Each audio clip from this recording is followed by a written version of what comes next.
allahuma nawwir bi kitaabika xalbi washrah bihi sadri wa atliq bihi lisaani wastaxmal bihi jasadi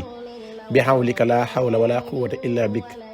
in uridu illa lislaaha mastata'tu wa ma tawfiqi illa billah alayhi tawakkaltu wa ilayhi unib. mbokk mi nga xamante ne yaa ngi may seetaan maa ngi lay nuyu bu baax di la siyaara di la jaajëfal di wax na nga abonné ci chaîne bi Asrar 313 TV da ngay partage vidéo yi te di ko sem su ko defee tey ma ñëwal leen ci secret boo xamante ni ci wàllum wërsëg lay dox. secret bi nag ci 3 jours rek ci lay yem incha allah képp koo xamante ni bëgg nga wërsëg bu bari bu ñëw ci yow dikkal la ci dans 3 jours incha allah jëfandikoo secret bi moom ngeen jàkkaaroon noonu. wasallalnaaha lahum fa minha rakubuhum wa minha yaakuluun mooy aaya bi nga xamante ne mi ngi ci sourate Yaasin aaya 72 di aaya bu am solo moo jàpp xayul xëyoomu soo ko darboon 9 fois moo la jox aaya bi nga xamante ne mooy wasallalnaaha lahum fa minha rakubuhum wa minha yaakuluun 1566 di aaya bu am solo bëri ay njariñ lool waaye tey nag dañ ciy dikk ak yéen ci yoonu xaalis wu gaaw lool yow mi nga xamante ne xaalis moo la yitteel jëfandikoo lii incha allah dans 3 jours da nga gis sa wërsëg loola jaaxal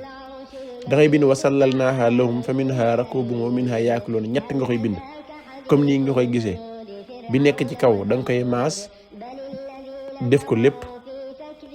bi ci topp da nga koy tomb rek mais doo ko maas bi ci topp nag doo ko tomb doo ko maas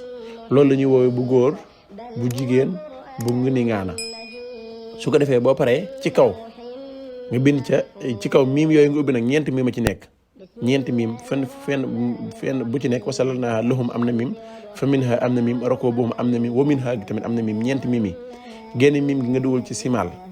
génn miim gi nga dugal ci sarxu geneen miim nga dugal ci janub geneen miim nga dugal ci xarbu nga tëj nga wàcc bi ci topp nga bind ci yi am xale mag ndaw góor jigéen ñeent yooyu mooy sakar unsa alkabir ash-shakhir nga tëj wàcc bi ci suuf nga dugal ci ñeenti xeeti xaalis yu la neex comme ni ma ko defee misaal damaa def CFA nga bind 100 000 ci suuf def euro def 500 euros ci suuf def dollar def $1000 ci suuf $1000 ci suuf def pound def 2000 pound wallahi wa rabbul kaxba lii képp koo xamante ne sangoo na ko ñetti fan dana gis ci wërsëg ci xeeti xaalis yi wërsëg bu ko jaaxal incha allah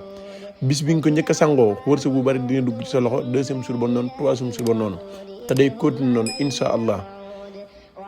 wàllu wërsëg rek moo ko tax a jóg jërë ngeen jëf wasalaamaaleykum wa rahmatullahi wa barakaatuhu